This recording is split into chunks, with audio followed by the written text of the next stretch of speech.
освещение, игральные площадки, мовимелер бардығы современный запасы.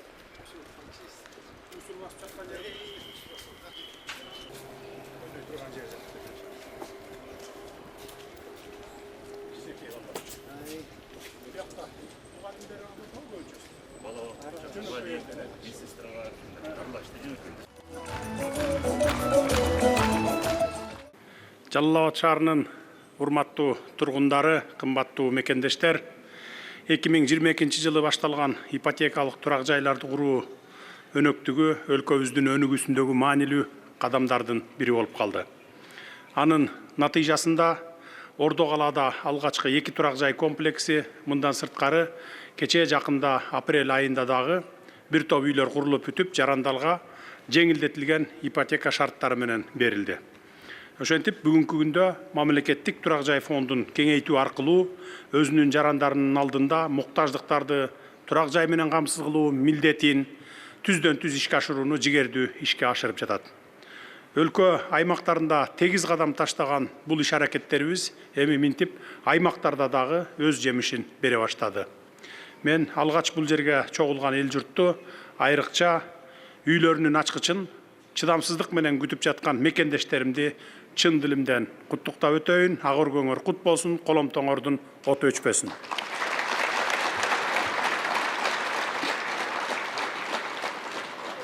Урматтуу калайык калк, өзүңүздөргө белгилүү мамлекеттик ипотекалык компания үйгө муктаж болгон миңдеген үй бүлөгө жеткиликтүү шарттарды сунуштап, социалдык багыттагы турак жай саясатын ийгиликтүү жүргүзүп келет.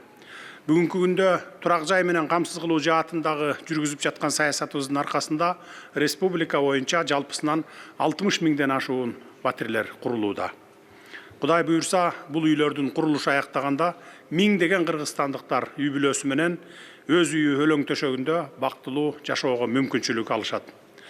Ипотекалык турак жайлар калктын бардык катмарына, анын ичинде социалдык жактан аялуу жарандарга дагы жеткиликтүү.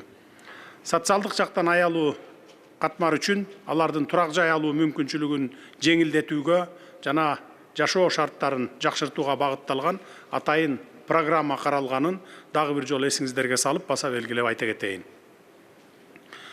Мында турак жайды жеңилдетилген шарттарда баштапкы төлөмсүз узак мөөнөткө сатып алууга мүмкүнчүлүк берилип жатат. Учурда үй жок жарандарыбызды, анын ичинде чет өлкөдө эмгектенген мигранттарды дагы турак жай менен камсыз кылуу боюнча ири иштерди жүргүзүп келүүдөбүз. Кыргыз Республикасынын бардык жарандары, анын ичинде чет өлкөлөрдө эмгектенген мигранттарды турак жай менен камсыз кылуу максатында үлүштүк курулуш ыкмасы деп аталган механизм ийгиликтүү ишке ашырылууда. Ал жарандарга турак жай алууну жеңилдетип, алардын келечекке болгон ишенимин арттырууда маанилүү роль ойнойт. Бул механизмди ишке киргизүү турак жай курулушун өнүктүрүүгө жана ипотекалык насыяларды жеткиликтүү кылууга чоң өбөлгө болду. Өзгөчө чет өлкөдө иштеп жаткан мигранттар үчүн уникалдуу мүмкүнчүлүк жаралып, аларды Кыргызстандын ипотекалык системасына кошууга жана алардын аманаттарын пайдаланууга шарт түзүлүүдө. Бул иш аракеттердин баары республикадан тышкары эмгектенген мекендештерибиздин жашоо шарттарын жакшыртып, өлкөбүздүн экономикасына дагы чоң салым кошуп жаткандыгын көрсөтүп турат. Буга чейин үй тапшыруучуларда айтып келдим элем, бул жерден дагы кайталап белгилеп кетейин. Мамлекеттик ипотеканы алуу процесси толугу менен санариптештирилип, ачык айкын жана жеткиликтүү системага айланды. Турак жайга кезекке туруу, документтерди тапшыруу жана кароодон өткөрүү толугу менен электрондук түрдө жүргүзүлүп жатат. Бул система бардык жарандарга бирдей мүмкүнчүлүк берип, коррупциялык элементтерди жоюуну максат кылат. Үй алууда мындай терс көрүнүштөр боюнча ичиңиздерде күдүк ой калбасын, буюрса баары акыйкат болот. Мамлекеттик ипотекалык компания алдыдагы 5 жыл ичинде муктаж болгон жарандарыбызды турак жай менен толук камсыз кылууну максат кылып жатабыз. Бул чоң пландар жарандардын үй жай маселелерин чечүүгө багытталган иштин бир бөлүгү гана. Алдыда дагы көптөгөн турак жайлар долбоору ишке ашырылып жатат. Мисалы Ошто, Баткенде, Талас, Нарында, бардык жактарда үйлөр курулуп жатат. Мамлекет жарандардын жашоо шарттарын жакшыртууга бар күчүн аракетин жумшайбыз. турак жай курулушу боюнча стратегиялык пландар узак мөөнөттүү мүнөзгө ээ, заманбап жана ыңгайлуу турак жай объекттери келечекте дагы курулуп улана берет. Райондордун борборлорунда, кичи шаарларда, 7 облустун борборлорунда бүткөндөн кийин биз Кыргызстандын айылдарына чейин кирип, жакшынакай жаңы заманбап үйлөрдү салып беребиз ипотекага 25 жылга чейин. Ал эми алдыда келе жаткан бир 10 жылдын ичинде жетип калабыз деген үмүтүбүз бар. Урматтуу Жалал Абадтык агайын туугандар, менин үйүм программасынын алкагында Жалал Абад облусунда, анын ичинде Жалал Абад шаарында, Таш көмүрдө, Сузак районунда 11 миңдей батирдин курулуш иштери жигердүү жүрүп жатат. Бул Жалал Абад облусунун тургундары үчүн чоң мүмкүнчүлүк. Жакынкы мезгилде миңдеген үй бүлө ушул жаңы курулуп жаткан үйлөрдөн батир алып, алар да өз үйлөрүнө ээ болушат. Мынакей Асман Резиденс 1 турак жай комплексинен үйлүү болуп жаткан жердештериңиздердей болуп, сабырдуулук менен кезек күтүп турсаңыздар, сиздер дагы кубанычка бөлөнөсүздөр. Четинен бүткөн үйлөрдү четинен ушинтип тапшырып кете беребиз. Алдыда Сузак айылындагы 240 батирлүү Асман Резиденс 5 жана башка турак жай комплекстери жалпысы 879 батир берилип жатат. Албетте алардагы заманбап шарттар менен жабдылып, жарандарга бардык керектүү инфратүзүмдөр, мектептер, бала бакчалар, оорукана, спорт таянчалары жана башка маанилүү объектилер жеткиликтүү болот. Бүгүн агыр көөлөрүнүн астанасын аттоого камданып жаткан туугандар, үйлүү болушуңуздар менен дагы бир жолу куттуктаймын. Жаңы конушуңуздар кут болсун, жакшылыктар ар дайым мол болсун. Ушул жерден агарып көгөрүңүздөр. Ошол биздин арабызда үйлүү болгон бир биздин эжекебиз бар экен, Момбекова Жипаргүл деген. Ушул эжеге сиз ачкыч тапшырып койсоңуз.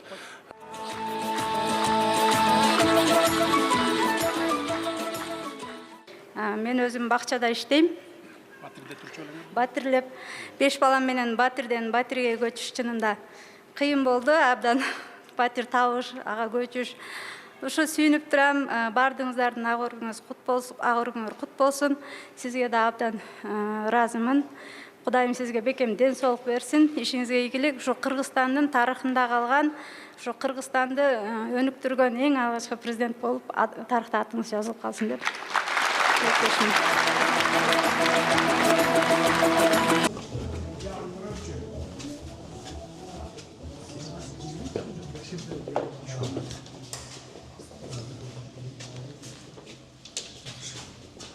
Жақсы.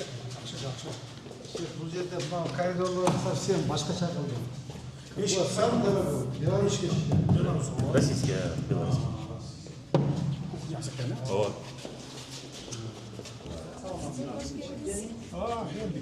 Бір шығап үйіңөрді. Деніңіз болсын. Деніңіз болсын. Рахмат. Siz aldınız mı? Ben aldım. Kaç balanız var? 3 balam var. 3 balanız var. Kaç işiniz? Ben Moskva'da Kıpçılar birleştik. Bişkek'te Şveyцар'da işteyim. Oşo çok çalışan payızı tutup. Sizge razı olsun. Rahmat. Suyunda sizce matüsün bergenesi için. Bu yani ıkpağın babasıge kat yazıp da yarışını koysanız.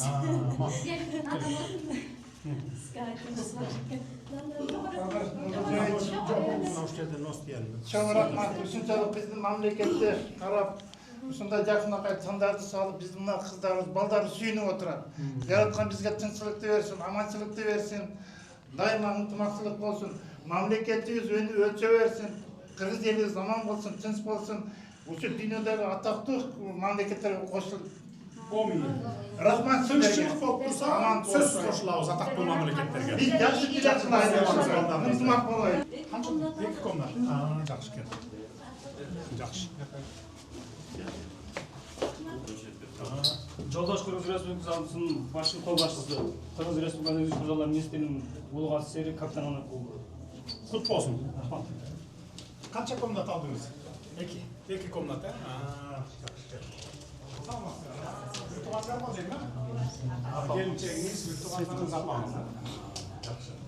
Kaç aydır durdun o cürette? 29 29 bir yıl durdun mu? Bir yıl bitti mi? Ya salgınlık bütküçe bitti mi? Başından başta öyle durdun mu o cürette? 25 yıl kaldın mı? Tölemiz yok aldın. Çaktı var mı? Çaktı. Kaç oğlan var? 3 bala. 3 komnat almapsın da. 3 балага 3 комнат алышы керек эле. Бирок азыр тапшырып муну кийин алдыда. Жарым жыл, 1 жылдан кийин деле тапшырып башка 3 комнат алсаң болот. Билесиң да? Расширение деген программасы бар өзүнчө. Ошонун баарын шартын түзүп бергенбиз ошондо. Бишкекке алмаша албайсың, Бишкектен региондорго алмашсаң болот. Түшүндүңөр, а? Бишкекте жашап аткандар мисалы жалалап аткан мен кетемин, алмашамын, башка үй бер десе, Бишкектеги үй тапшырат дагы Жалалабадтан алат. А төлөп келаткан Бишкекте төлөп аткан акчасын баары эле кайра эле ошол Жалалабадтан алган үйүнө кошулуп калат. Ошондой болот да. Кеңейтип алсаңыз болот да. Кут болсун эми, жакшы. Жакшылыкка кызмат кылган квартира болсун, батир болсун.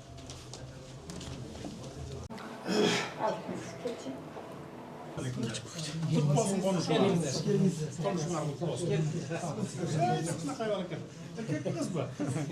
Siz bala o. Qandaysınız? Yaxshi bu. Qancha komnat? 3 komnat. Kim aldı? Siz aldınız mı? Kaç işteysiz? Buterka Жалалабадта. Ya. Buterka Жалалабадта, JTR. Ha, o da televizyonda. Mamlaketlik televizyonda. Qancha yil bo'ldi ajrat ishladi? 10 yıldan aşıp kaldı. 10 yildan oshdi. Bir yil o'rnida ishladi. Bir de orada aşıp. Ha, unda tashkilga salaman. Kelinchaginiz bor. Qancha bolamiz bor? 5 balamız. Qancha komnat? 3 komnat. Ha, yaxshi. 3 komnat. Yaxshi. Jaqdi bor. Жақсы, жақсы. Sular var mı? Бар. Yaxshi. Keldik. Bundan ko'rib qo'yayın. Ha, suratga keldik. Ертең қамқорлық мәселелеріңіз. Olsun. Жақшылығыңыздар қалай қызмет қылған батыр болsun. Gelin alıp kız uzattılar. Ben güzel жақсы. Қалтаңдап жүріңіз. Өміріңіз өріші жарық болсын. Елдің ұлы, елдің қызметінде болып, шоң еңбектерге жетіп, мына Италия шоң еңбектер жаралатып, шоның жүзін көрер Құда бұйырса. Тарихтағыла тұрған алғашқы президенттің болыңыз. Бар болыңыз.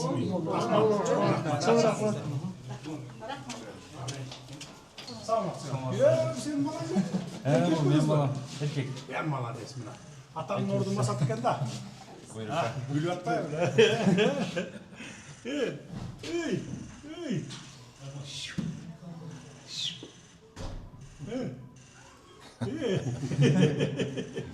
Çocuk hava etken de? Kaç yıl oldu işlegeniz çevrede? İştegенime 8 жыл болду. 8 yıl?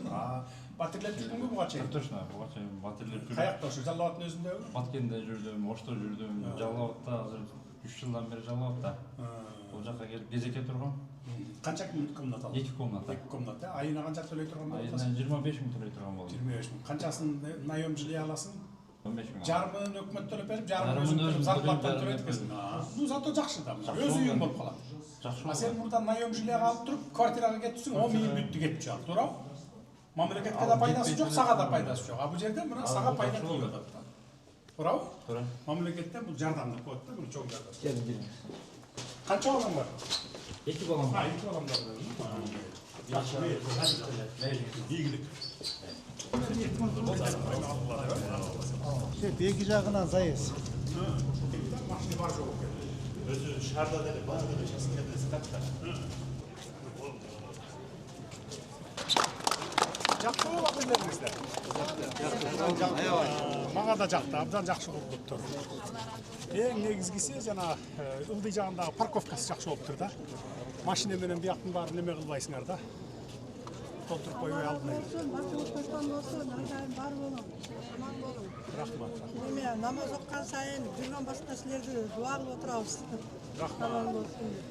Куттуу болсун батирлериңер. Жакшылыкка кызмат кылсын. Ушул жерден келин алгыла, кыз узаткыла, жалаң жакшылыктарга эле кызмат кыла берген батирлер болсун. Жамандыгын Кудай бербесин, жакшылыгынан эле мол кылып төгө берсин баарыңыздарды, үй бүлөңүздөргө. Ömrünüz uzun olsun, ürüşünüz jayık olsun. Şu okşulan ipotekalık turak jaylardı elge verip suyundurup жүрөбүрүңүз. Bundan keyinki şayloogu da Kuda kalasa sizge jol açsın. Rahmat, жакшы.